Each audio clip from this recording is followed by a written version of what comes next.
Pernah nggak sih kalian ngerasa ada yang ngeliatin dari sudut ruangan, tapi pas noleh, kosong? Atau tiba-tiba merinding tanpa sebab? Hai gengs, kembali lagi di channel Apa Sih Channel.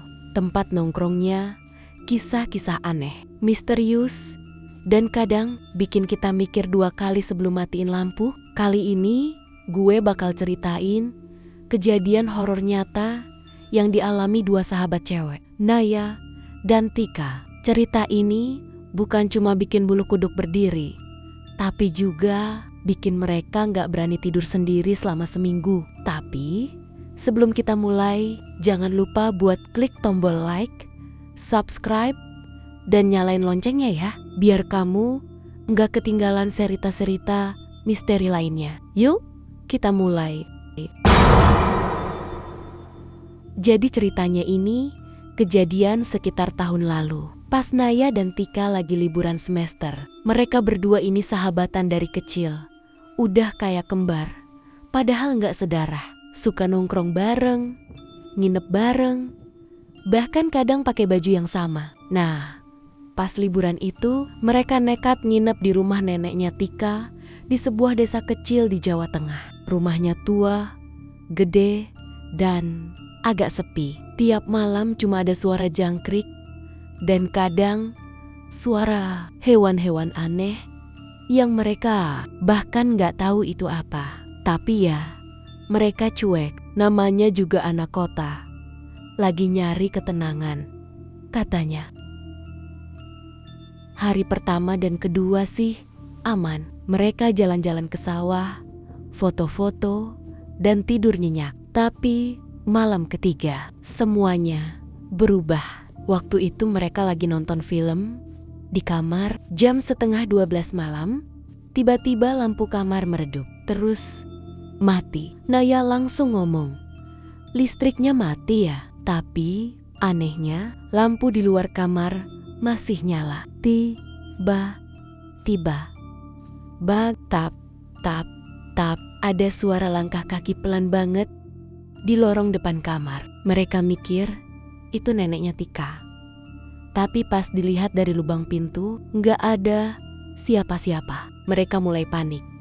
Tapi berusaha tetap tenang. Tika buka pintu pelan-pelan. Dan kalian tahu apa? Ada bekas jejak kaki basah di lantai. Padahal nggak hujan.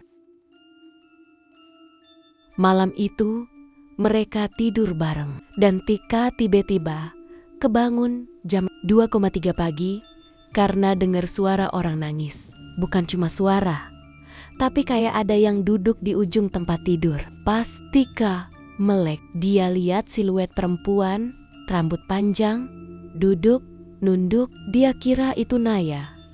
Tapi pas nengok ke samping, Naya masih tidur di sebelahnya. Langsung dong Tika teriak, Naya bangun dan ngeliat juga makhluk itu. Tapi detik berikutnya, sosok itu ngilang sioloyola di bawah angin. Mereka berdua keluar kamar, nangis, dan lari ke kamar neneknya. Keesokan paginya, mereka cerita ke neneknya. Dan ternyata, rumah itu dulunya bekas rumah perawat. Salah satu perawatnya pernah bunuh diri di kamar yang sekarang mereka tempati. Katanya sih karena cinta yang gak direstui.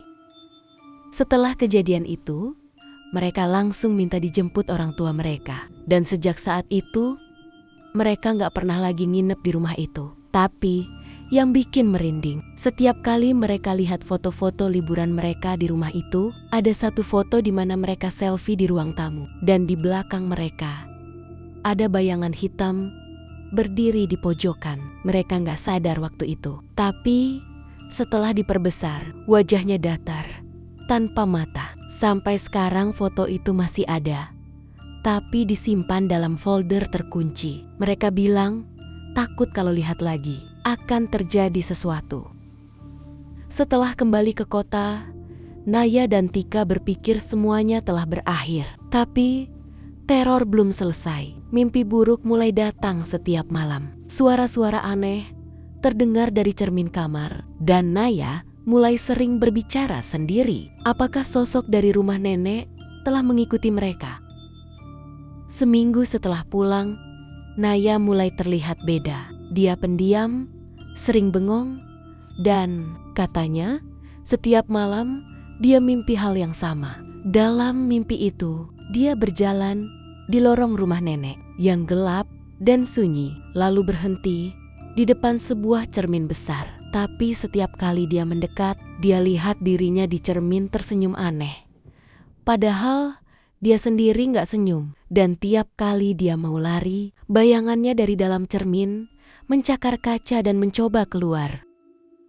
Tika awalnya berpikir itu cuma stres atau trauma. Tapi suatu malam, Tika tidur di kamar Naya dan mulai merasa sesuatu nggak beres. Di kamar Naya ada cermin besar berdiri di pojok. Dan setiap malam jam 2 lewat, mereka dengar suara tok, tok, tok, tok, seperti ada yang mengetuk dari dalam cermin.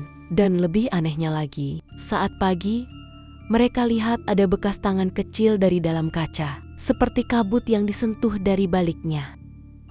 Hari-hari berikutnya, Naya makin aneh. Dia mulai bicara sendiri di kamar. Kadang, dia duduk menghadap cermin selama berjam-jam. Suatu hari, Tika masuk kamar tanpa mengetuk dan lihat Naya tersenyum ke arah cermin. Padahal wajahnya di cermin tidak bergerak sama sekali. Tika teriak dan tarik Naya keluar kamar. Tapi sebelum keluar, dia sempat lihat refleksi di cermin tertinggal sebentar. Dan sosok itu bermata hitam dan tersenyum dengan gigi yang tidak wajar.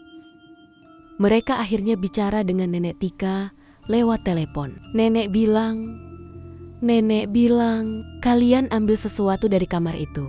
Ya, ada cermin tua di sudut kamar. Itu peninggalan Mbak Sri. Naya langsung pucat. Ternyata dia minta tolong satpam desa untuk mengantar cermin itu ke rumahnya sebagai oleh-oleh antik. Nenek panik. Katanya, cermin itu pernah ditutup kain putih dan tidak boleh dibuka. Karena konon, Mbak Sri sering bicara sendiri di depan cermin itu sebelum akhirnya bunuh diri. Mereka kembali ke rumah nenek, membawa cermin itu untuk dikembalikan. Nenek sudah menyiapkan seorang ustadz untuk membantu menutup energi negatif dari cermin itu.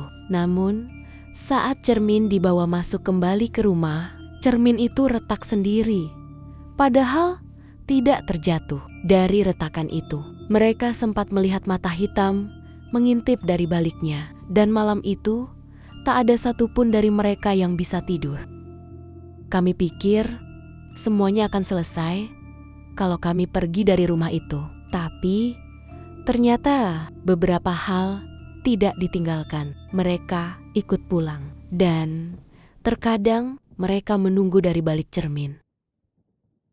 Kalau kamu suka kisah ini, jangan lupa like dan subscribe ya. Di episode berikutnya, kita akan bahas apa yang sebenarnya terjadi pada Mbak Sri.